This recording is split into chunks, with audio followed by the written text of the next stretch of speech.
Абхазии дети с особенностями развития могут получить знания в Сухумской вспомогательной школе, либо на дому. С этим связано множество сложностей. К сожалению, есть родители, которые максимально пытаются оградить своих детей от общения с детьми с особенностями в развитии. Есть и люди, их, конечно, не большинство, но все же, которые всячески избегают таких детей, словно они не существуют. Диагноз сам по себе не может быть причиной для непринятия. Это также беспочвенно, как разделять людей по цвету глаз или кожи. Как стереть эту грань, разделяющую детей на своих и чужих? И почему мы порой, вместо того, чтобы бросить все силы на помощь, просто проходим мимо?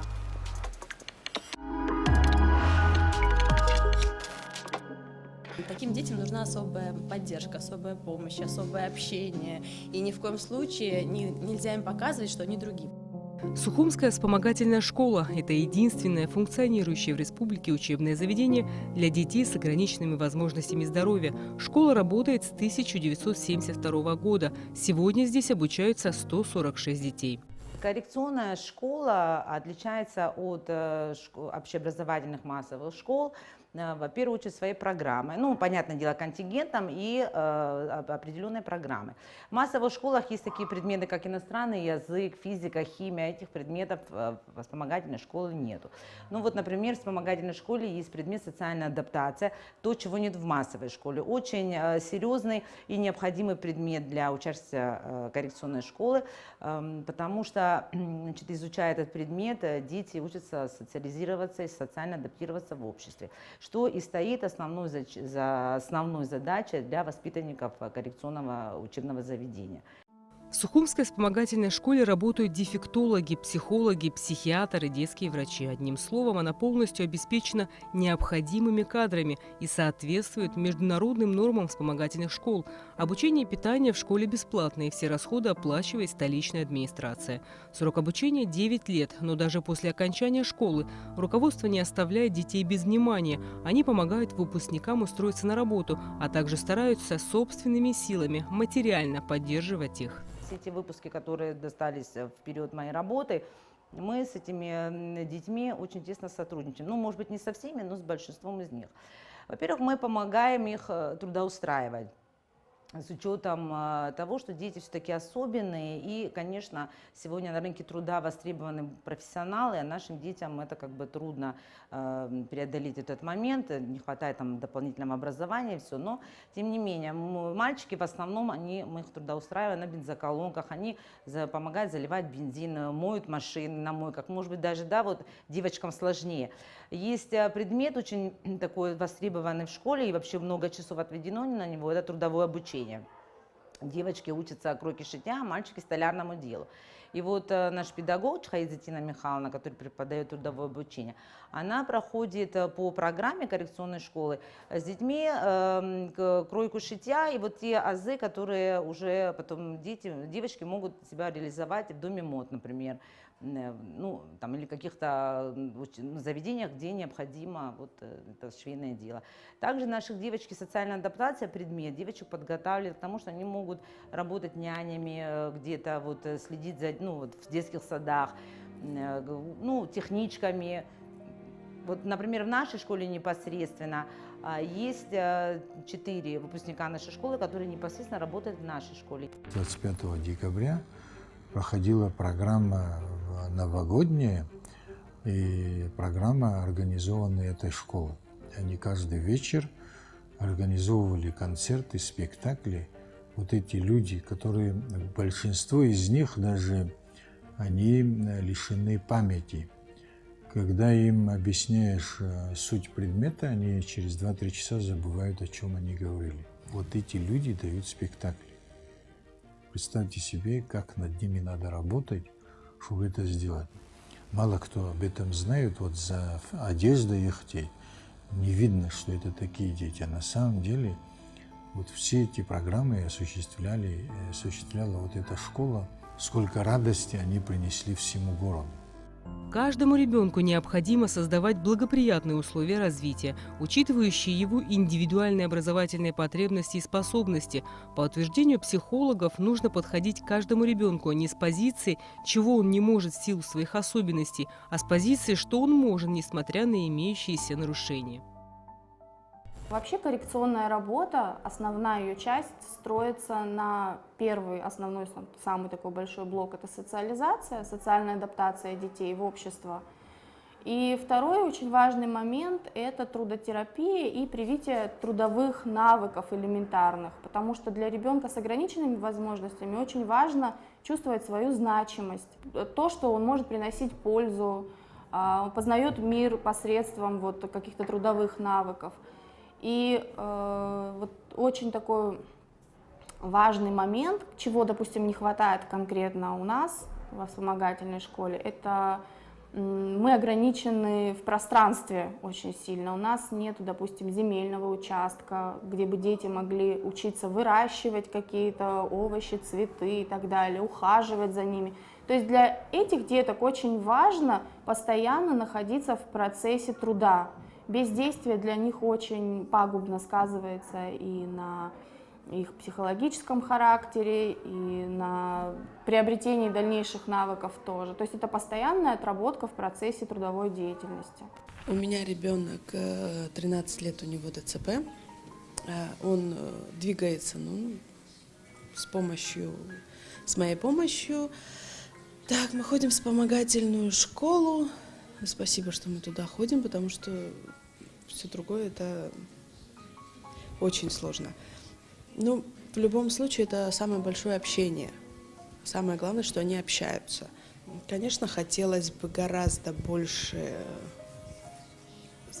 адаптации с взрослыми, но и со временем, когда они уже вырастут, закончат школу, выйдут, и уже задумываешься, что же будет дальше.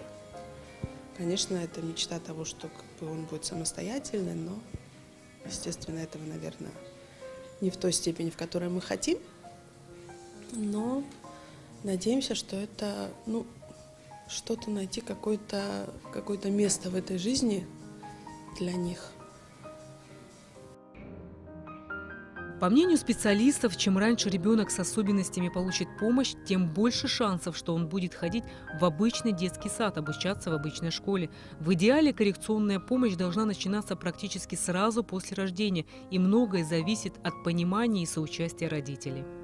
Есть категория родителей, которые даже были поставлены на учет, сами родители, потому что они являются, к сожалению, жертвами обстоятельств. Увы, есть пьющие мамы, к сожалению, которых приходится контролировать. Здесь есть сотрудники ПДН, они все подключены к этой работе, и мы вместе сотрудничаем, проводим работу с родителями. Когда рождается ребенок с особенностями, родители не бывают готовы принять.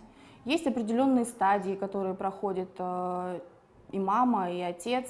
Для этого, конечно, должно помогать очень сильно государство справиться с какими-то переживаниями, настроиться принимать своего ребенка, любить, заботиться о нем и так далее.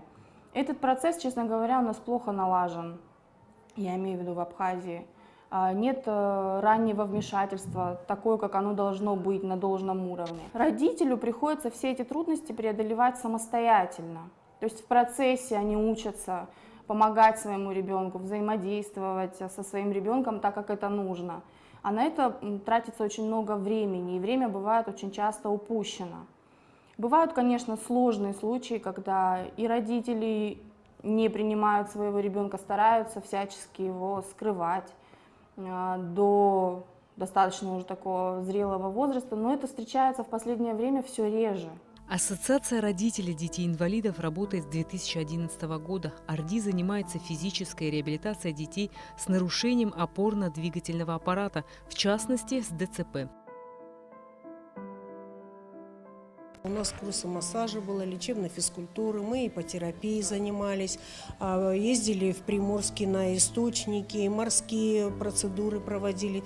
То есть то, что должно было быть в центре, в хорошем таком центре, вот мы как-то делали все это в одной комнате.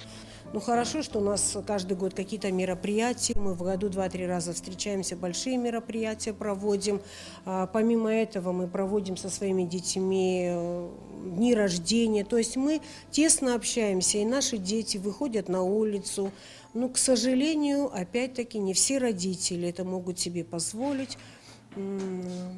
Одни стесняются все-таки до сих пор своих детей, а другие, может быть, по каким-то другим причинам не показывают.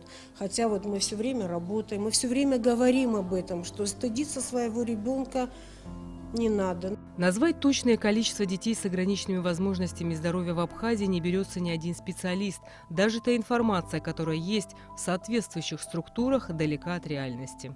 У нас на учете состоят немало детей с ограниченными возможностями, которые индивидуально занимаются с педагогами во вспомогательной школе и в общеобразовательных школах тоже. Еще есть домашнее обучение.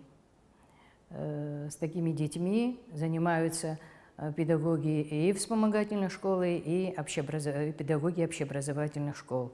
Педагогам за труд оплачивает государство. Как отмечают специалисты, адаптация в обычной школе у детей с ограниченными возможностями здоровья проходит дольше и сложнее. Темп работы в школе, большое количество учеников в классе и, как следствие, отсутствие индивидуального подхода, неполный перечень трудностей, с которыми дети с ОВЗ могут столкнуться. И родители, которые с настороженностью приводили к нам наших детей, да, вот наших учащихся, сегодня они с гордостью заводят их в школу и сами это озвучивают, что вот сколько лет я потеряла, почему я не привела ребенка в школу, потому что здесь они находятся в своей среде.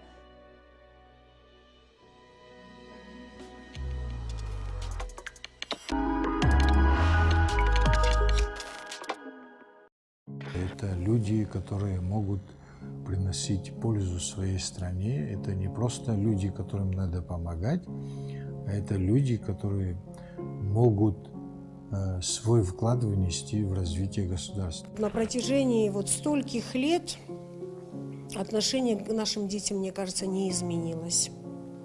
Как наши дети, в основном не ходили в школы, как для наших детей нет садиков, так и нет до сих пор. Дошкольное учреждение – это вообще, мне кажется, отдельная тема, где бы с детства ребенок мог бы пойти в детский садик, общаться со своими же сверстниками. Когда я обращалась, когда только открыла ассоциацию, подходила к заведующим и говорила: давайте какую-то экспериментальную группу откроем, пусть 5-6 детей будет. Но я имею в виду вот детей с детским церебральным параличом, с которыми я и начинала, и работала. И мне все время говорили: а мы боимся, это не такие дети. Я говорила, что это точно такой же ребенок, как и все остальные. Просто, может быть, он ползает, может быть, он не такой активен, как другие детки в группе. Получала отказ. Во всем мире уже давно появились концепции по включению детей с особенностями развития в нормальную жизнь общества, и в первую очередь это касается образования. В Абхазии это дело новое, но уже есть школы со стихийным инклюзивным образованием. Для работы с детьми с ограниченными возможностями здоровья специалисты из Ассоциации инвасодействия активно работают с педагогами школ, в которых обучаются особенные дети. Практика показала, что педагог обычной общеобразовательной школы не готов к работе с особенными детьми в условиях инклюзии. Он не обладает знаниями о специфике обучения детей с ограниченными возможностями, не владеет соответствующими навыками. И в этом направлении специалисты АИС готовы помочь педагогам. Что такое инклюзия? Это включение всех детей в процесс образования. Причем в обычной школе, как правило. И за редким исключением там вот что-то специализированное, чего у нас практически нет, вот за исключением одной школы. Но в обычные школы у нас уже ходят дети с инвалидностью, да, с разного рода ограниченными возможностями. Соответственно, стихийная такая инклюзия, она уже присутствует. И что она, что нам дает? С одной стороны, это позитивно, хорошо, что родители уже созрели, и что среда, с горем пополам, но принимает таких детей. Но проблема возникает какая? Учителя не вооружены знанием. Они часто хотят, но не знают, как соприкоснуться с этой темой, чтобы правильно ее в правильное русло направить и правильного результата добиться. Любая школа должна стать для детей с УВЗ комфортным и безопасным местом, где каждый сможет найти себя и раскрыть свои способности. Особенные дети не должны лишаться детства и общения со сверстниками. Их проблемы со здоровьем не являются причинами для изоляции от общества.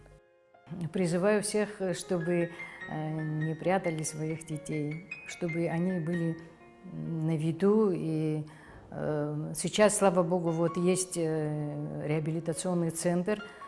Там я вот отзывы слышу очень хорошие. Коллектив добрый, отзывчивый, детей любят. Но не все так просто, как хотелось бы. Многие родители против того, чтобы их дети обучались в одном классе с особенными детьми. Да и вне школы есть родители, которые демонстративно забирают своих детей с детских площадок, если там находятся дети с ограниченными возможностями здоровья. У меня ребенок, к сожалению, до своего возраста школьного, до 7 лет, не мог попасть ни в одно учреждение, ни в один детский садик, так как его не принимали. У него гиперактивность. Очень подвижный молодой человек. Вот, его не приняли ни в один детский садик из-за его подвижности. Его не принимали из-за того, что у него отсутствовала речь. То есть его не принимали ни психологи, ни логопеды, не принимали даже на частные занятия. И поэтому хорошо, что у нас есть такая школа, где все детки едины, это самое главное. Пускай у него идет развитие речи немножечко с задержанием, но зато соцадаптация благодаря всем остальным деткам у него проходит на высшем уровне. На улице встречаемся очень часто таких людей, которые не принимают наших детей. Это очень плохо, потому что чужих детей не бывает. Они понимают, что они не такие, как все, и немножечко это в них комплекс забивает, комплекс общения с другими детьми. Они начинают стесняться, у них вырабатывается страх. Страх к окружающей среде, страх к передвижению. Даже есть у нас вот пример, мальчик один, который учится с нами, с моим сыном, у него есть страх передвижения, то есть он знает, что он может, но он боится из-за того, что люди, которые встречаются ему, немножечко на него особо смотрят, и поэтому в нем это забивает особо какой-то комплекс. Только современная работа педагогов, родителей, социальных работников позволит решить проблемы развития личности ребенка, его социальной реабилитации и адаптации в будущем. Сегодня среди многочисленных проблем, с которыми сталкиваются родители ребенка с ограниченными возможностями здоровья, первая и основная – отношение окружающих.